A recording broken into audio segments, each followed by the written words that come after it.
मंगल भवन अमंगल हारी। 22 तारीख को अयोध्या में प्राण प्रतिष्ठा की हो गई है पूरी तैयारी।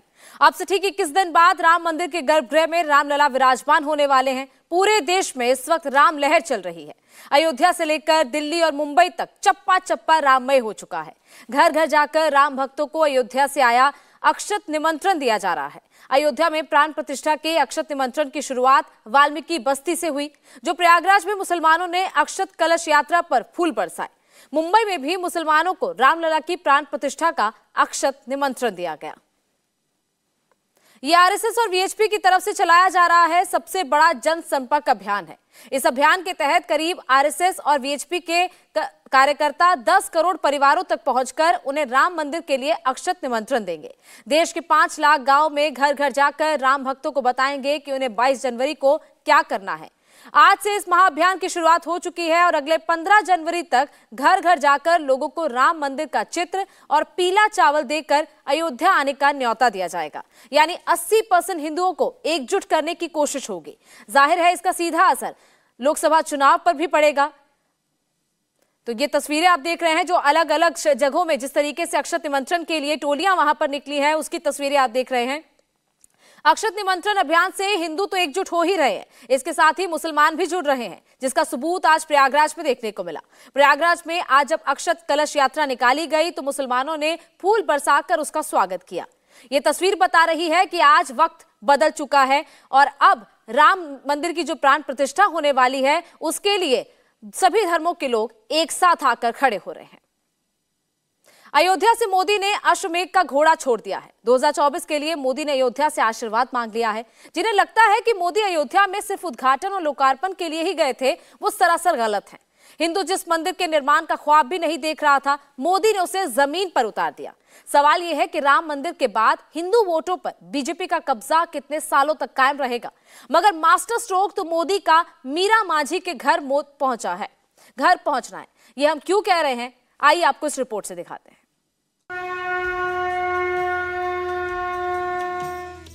अष्टचक्रा नवद्वारा देवानां पूर्योदया तस्याम हिरण्यमय कोशः स्वर्गो ज्योतिषाव्रतः।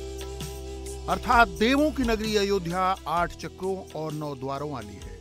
उसमें हिरण्यमय कोश और प्रकाश से ढका हुआ स्वर्ग है। कोई युद्ध करके उसे जीत नहीं सकता।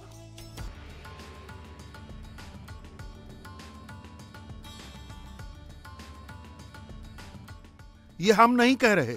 अथर्ववेद का 10वां खंड अयोध्या को ईश्वर का नगर बताता है और उसकी तुलना स्वर्ग से करता है। स्वर्ग तो किसी ने नहीं देखा, मगर इतना जरूर है कि प्रधानमंत्री मोदी ने राम की अयोध्या का स्वर्ग जैसा ही कायाकल्प कर दिया है। 350 करोड़ की लागत से बना इंटरनेशनल एयरपोर्ट,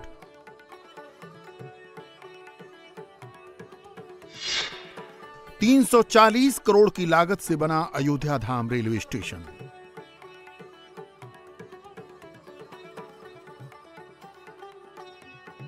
प्रधानमंत्री का रामपथ पर 13 किलोमीटर लंबा रोड शो,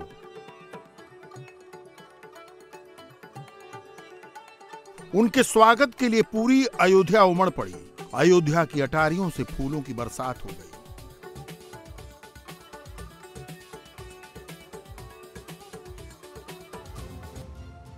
प्रधानमंत्री ने अयोध्या में कुल 16,000 करोड़ के प्रोजेक्ट की सौगात दी। मगर प्रधानमंत्री ने जो सबसे बड़ा काम अयोध्या में किया उसे बिटवीन द लाइंस कितने लोगों ने पढ़ा पता नहीं। प्रधानमंत्री 2024 ही नहीं, कई दशकों के लिए अयोध्या से अश्वमेध का आरंभ करके लौटे हैं। इसे समझना है तो सबसे पहले अयोध्या में राजघाट की दलित बस्ती कंधरपुर चलिए। ये तस्वीरें आपने शनिवार को भी देखी होंगी, मगर रविवार को इसे नए नजरिए से देखिए।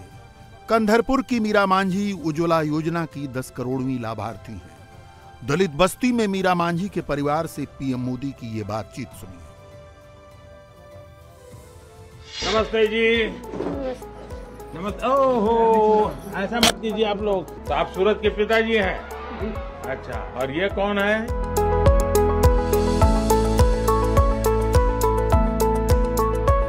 मालूम है मैं क्यों आया हूँ आपके घर? है मेरा मालूम है? ऐसा है कि हमने देश में 10 करोड़ घरों में जी ये गैस का सिलेंडर दिया जी और आपका नंबर लग गया 10 करोड़ का। जी तो इसलिए मैंने सोचा जिसको 10 करोड़ मिला है मैं उसके घर जाऊंगा। तो बोले भाई अयोध्या में ही मिला है। जी तो मैंने कहा चलो भाई मेरा के घर चले आए। हाँ। चलिए अच्छा हुआ आप मेरे घर पधार। तो क्या पकाती हो इस पर? अभी तो आज दाल चावल सब्जी पकाए हैं, आपके लिए चाय बनाए हैं। चाय बनाए? जी। तो पिलाओ ना फिर।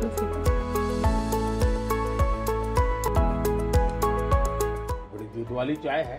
जी तो दूध यहाँ का मिल जाता है आप जी लोगों को? पैकेट वाला मंगाते हैं। हाँ।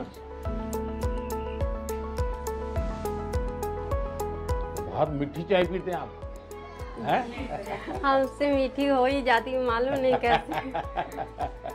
तो मेरा आपको क्या क्या लाभ मिला है? यही आवास मिला है। आवास मिला है ये? जी। आपने बना दिया? जी आपके कृपया से। अच्छा ठीक से बना है? हाँ। अच्छा और- पहले कहाँ रहते थे? पहले झोपड़ी था यहाँ, हाँ? खपड़े का घर था। हाँ। जी हाँ कहाँ रहते थे? जी और अब जी, अच्छा बन गया? जी हाँ। कब से है लाइट? 3 साल हो गया। 3 साल हो गए? जी। अच्छा तो बिजली का बिल कितना आता होगा? वो आता है महीने का 100 रुपये 200 ऐसे आता 100-200 रुपए? जी। अच्छा और गैस कब से मिला है? ये कल मिला है। कल मिल गया? जी अच्छा तो गैस चलाना आता है? जी कल सीखे हैं। कल सीख लिए? जी तो पहले से चाहती थी अब गैस मिल जाए? अगल बगल वालों को भी तो गैस मिल गया हाँ होगा? सबको मिल गया था। हम छोटे चूल्हे पे बनाते थे, पहले तो भट्टी था, भट्टी पे बनाते थे। और आपको गैस मिला, जी बिजली मिली, जी घर मिला, जी अनाज मिला, जी वाह, और पानी मिल गया। पानी भी मिलता है सर। आप हम लोग का भगवान मिल गए। नहीं भगवान तो भगवान रामचंद्र जी है। आपको हमारे लिए भगवान है।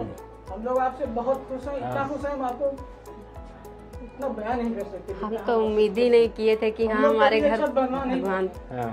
सच में बता रहे हैं। चलिए अब तो मकान बन गया आपका। जी तो आपकी जैसी कल्पना थी वैसा बना है? जी जी अपने मन का ही बनाए हैं। अच्छा जी।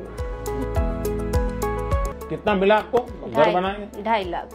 2.5 लाख? जी एक ही किस्त में मिला कि अलग अलग? अलग अलग किस्त। अलग अलग जी किस्त में मिला? पहले 50 आया था, तब 1.5 लाख आया, फिर 50 आया। अच्छा। जी और सीधा बैंक खाते में आ गए? जी कोई किसी को रिश्वत नहीं देनी? नहीं हमने किसी को रिश्वत नहीं दी। चाय बहुत अच्छी बनाई है जी। और मैं चाय वाला हूँ इसलिए मुझे पता रहता है कि चाय कैसे बनती है। आपको कुछ समझ में आ रहा है? जिस परिवार के घर इलाके के नेता भी झांकने न जाते, प्रधानमंत्री उसके घर चाय पीने चले जाते हैं। पीएम मोदी अयोध्या में अपने आराध्य राम से मिलने गए और मीरा मांझी के परिवार को लगा कि भगवान राम साक्षात उनके घर आ गए हैं।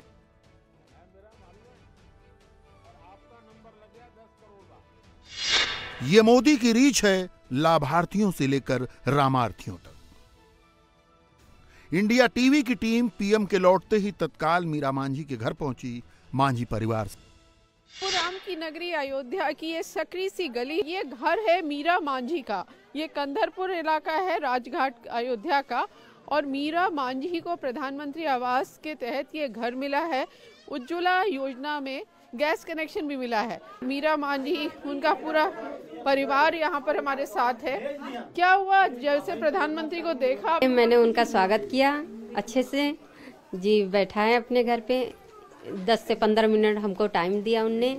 मैंने उनके लिए चाय बनाया, चाय पिए जी। क्या पूछा उन्होंने आपसे? बोले क्या क्या लाभ मिला। मैंने कहा मुझे आवास का घर मिल गया और गैस मिल गया, फ्री का पानी मिल रहा है। तो बोले नए गैस पे क्या क्या बनाई हो? मैंने कहा दाल चावल सब्जी। अच्छा जी फिर थोड़े बच्चे को खिलाए, चुमकारे। घर में इस समय बहुत ज्यादा खुशी है। क्या हुआ एकदम से सुबह जब प्रधानमंत्री मोदी को देखा? आपके आंख में आंसू भी दिखाई दे रहे, खुशी के आंसू। खुशी क्या उसको? जी क्या हुआ बताइए। बेटा हमें पता नहीं था कि आने वाले हैं, पहली बात तो। फिर बाद में 1 घंटा पहले, आधा घंटा पहले पता चला कि आने वाले हैं। मैंने इनसे अपने वाइफ से कहा अगर आने वाले हैं तो चाय वगैरह बना लीजिए, आएंगे तो चाय वगैरह तो भाई देंगे उनको। फिर वो आए, उनसे हाथ मिलाए, यहाँ पे बैठे थे, यहाँ पे इस कुर्सी पे बैठे थे। हाँ ये कुर्सी पे बैठे थे। फिर आए, पूछने लगे कि यहाँ कैसे हो? बोले सब लोग ठीक हैं। फिर और क्या क्या आपको लाभ मिला? आवास तो मिला ही है और जिला का कनेक्शन भी मिल गया आपके माध्यम से। पानी बिल भी मतलब वो भी फ्री में ही मिल रहा है और राशन हर महीने मिलता ही है। तो बोले खुश हैं? हम बोले हम आपसे बहुत खुश हैं। अच्छा, हाँ। स्वागत किस तरह से? कुछ जैसे बहुत कम टाइम मिला आपको, ये पता टाइम था, बस स्वागत यही हुआ कि हम रास्ते में खड़े थे। अगर पता होता तो एक आध हार माला तो बनवा के ही रखते हैं। क्या खिलाए पिलाए? आप कह रही चाय, फिर तो चाय पी तो क्या काम होता? बोले बहुत अच्छी चाय बनी हुई है, थोड़ी मीठी हो गई है। चाय का स्वाद मैं भी जानता हूँ, पहले मैं यही करता था। बोले बहुत प्यारी चाय है। अच्छा। जी, ऐसे बोले कि मैं भी चाय वाला ही हूँ, ऐसे बोले। उसके बाद तो मोहल्ले में आपके भीड़ था बहुत, मैं तो बाहर निकली नहीं पा रही थी। घर आपके नाम पे है, गैस है, तो ये सब पूछा उन्होंने कि मिलने में कोई दिक्कत तो नहीं आई? बोले कि आवास जब मिला तो कोई घूस कोई बात, मैंने कहा किसी को मैंने एक भी रुपये नहीं दिया। हमने प्रधानमंत्री को प्रयागराज में भी देखा जहां उन्होंने दलितों के पैर धोए थे और यहाँ आए मांझी परिवार में, उनके साथ चाय पी। अब आंसू हैं, खुशी के आंसू रुक नहीं रहे हैं और पूरे मोहल्ले में बहुत खुशी है। आइए मोदी के इस दौरे की सियासी अहमियत और ऐतिहासिक परिप्रेक्ष्य समझिए। मीरा मांझी निषादों में दलित हैं। यूपी के निषाद पिछड़ों में आते हैं, मांझी निषादों में दलित श्रेणी है। निषाद वोट यूपी में 7 से 8% है। 7 से 8% का मतलब है यादव वोटों से बस 1-1.5% कम। पूर्वांचल और बुंदेलखंड में इनकी जनसंख्या सघन है। यूं तो निषाद पार्टी एनडीए के ही साथ है, मगर मोदी के इस दौरे ने एक साथ मायावती के दलित वोट और निषाद वोट दोनों को साधने का दांव चला है। आइए अब इसका रामायण कालीन परिप्रेक्ष्य समझिए तो ये कनेक्शन और गहरे समझ में आएगा। महर्षि वाल्मीकि ने लिखा है, श्रृंगबेर पुरे सूतम गंगा कूले व्यसर्जे गुह्यमासाध्य धर्मात्मा निषादाधिपति प्रियम गुहेन सहितो रामो लक्ष्मणेन च सीतया। अर्थात वन जाते राम लक्ष्मण और सीता के साथ गंगा पार कराने के लिए श्रृंगबेरपुर पहुंचे। वहां धर्मात्मा निषाद राज ही उनकी मदद कर सकते थे। फिर रामचरितमानस का वो चर्चित प्रसंग आता है जिसमें निषाद राज उनसे इसरार करते हैं, आपके पांव धोकर ही नाव में चढ़ाऊंगा। छुअत सिला भई नारी सुहाई पाहन तेन काठ कठिनाई तरनी मुनि घरिनी हुई जाई बाट परई मुरी नाव उड़ाई। जिसके छूते ही पत्थर की शिला सुंदरी हो गई। काठ पत्थर से कठोर तो होता नहीं, मेरी नाव भी मुनि की स्त्री हो जाएगी और इस प्रकार मेरी नाव उड़ जाएगी। मैं तो लुट जाऊंगा, मेरी रोजी मारी जाएगी। यही प्रतिपालऊं सब परिवारू नहीं जानऊं कछु और कबारू। जो प्रभु पार अवसिगा चहऊ मोहि पद पदुम पखारन कहऊ। मैं तो इसी नाव से सारे परिवार का पालन पोषण करता हूं, दूसरा कोई धंधा नहीं जानता। प्रभु यदि आप पार जाना चाहते हो तो मुझे पहले अपने चरण कमल धो लेने की आज्ञा दो। कहते हैं जब भगवान निषादराज को उतराई देने लगे तो निषादराज ने कहा, फिरती बार मोहि जो देबा सो प्रसाद मैं सिर धरि लेबा। लौटती बार आप मुझे जो भी देंगे मैं सर माथे पर रख लूंगा। पीएम मोदी ने इसी तर्ज पर मीरा मांझी को रिटर्न गिफ्ट दिया। जैसे ही मीरा मांझी के घर से निकले उसके कुछ घंटों बाद ही उत्तर प्रदेश के मुख्यमंत्री योगी आदित्यनाथ ने मीरा मांझी को तत्काल आयुष्मान कार्ड जारी करने के आदेश दिए। शाम को ही मीरा मांझी का आयुष्मान कार्ड लेकर डीएम नीतीश कुमार उनके घर पहुंच गए। कहते हैं भगवान जब वनवास से लौटे और उनका राज्याभिषेक हुआ तो उन्होंने निषाद राज को भी आमंत्रित किया। पीएम मोदी भी मांझी परिवार को राम मंदिर की प्राण प्रतिष्ठा का निमंत्रण देकर लौटे, जबकि वो बाकी लोगों को 22 जनवरी को अपने घर ही ज्योति जलाने का संदेश दे रहे हैं, अयोध्या आने से मना कर रहे हैं। मंदिर आने वाली सदियों तक दर्शन के लिए उपलब्ध है। प्रभु राम जी पधार रहे हैं तो हम भी कुछ दिन इंतजार करें। 550 साल इंतजार किया है, कुछ दिन और इंतजार कीजिए। बहुत भाग्य से हम सभी के जीवन में आया है। हमें देश के लिए नव संकल्प लेना है, खुद को नई ऊर्जा से भरना है।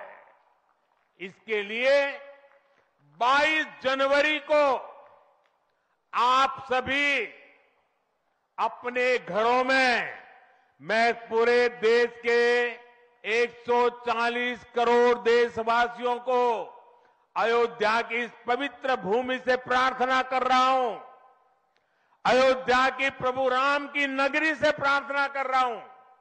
मैं 140 करोड़ देशवासियों को हाथ जोड़ करके प्रार्थना कर रहा हूं कि आप 22 जनवरी को जब अयोध्या में प्रभु राम विराजमान हो, अपने घरों में भी श्री राम ज्योति जलाएं, दीपावली मनाएं।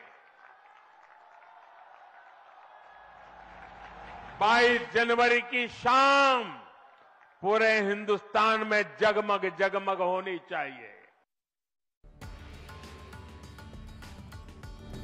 इसमें कोई दो राय नहीं कि मोदी ने अयोध्या में असंभव को संभव कर दिखाया है। पीढ़ियों का इंतजार एक झटके में खत्म हो गया। अयोध्या ने राम मंदिर के लिए इतना संघर्ष देखा है कि बहुतों को आज भी यकीन नहीं हो रहा कि राम मंदिर अब एक सच्चाई है। मोदी ने तो इसे जमीन पर उतार दिया, मगर बीजेपी हिंदू वोटों की सरमाएदारी कब तक बचाए रख पाएगी, सवाल इसका है। सभी देशवासियों से एक करबद्ध प्रार्थना और भी है। हर किसी की इच्छा है कि 22 जनवरी को होने वाले आयोजन का साक्षी बनने के लिए वो स्वयं अयोध्या आए। लेकिन आप भी जानते हैं कि हर किसी का आना संभव नहीं है। अयोध्या में सबका पहुंचना बहुत मुश्किल है और इसलिए सभी राम भक्तों को, देश भर के राम भक्तों को, उत्तर प्रदेश के विशेष करके राम भक्तों को मेरा हाथ जोड़ करके प्रणाम के साथ प्रार्थना है, मेरा आग्रह है कि 22 जनवरी को एक बार विधि पूर्वक कार्यक्रम हो जाने के बाद 23 तारीख के बाद अपनी सुविधा के अनुसार वो अयोध्या आए। अयोध्या आने का मन 22 तारीख को न बनाए। प्रभु राम जी पधार रहे हैं तो हम भी कुछ दिन इंतजार करें। 550 साल इंतजार किया है, कुछ दिन और इंतजार की, क्योंकि अब प्रभु राम के दर्शन, अयोध्या का नव्य भव्य दिव्य मंदिर आने वाली सदियों तक दर्शन के लिए उपलब्ध है। आप जनवरी में आए, फरवरी में आए, मार्च में आए, 1 साल के बाद आए, 2 साल के बाद आए, मंदिर है ही। 22 जनवरी को केवल 6000 लोग ही रियली अयोध्या में होंगे, लेकिन 80 करोड़ से ज्यादा वर्चुअली अयोध्या में होंगे। पूरा देश दिल थामे 22 जनवरी का ही इंतजार कर रहा है।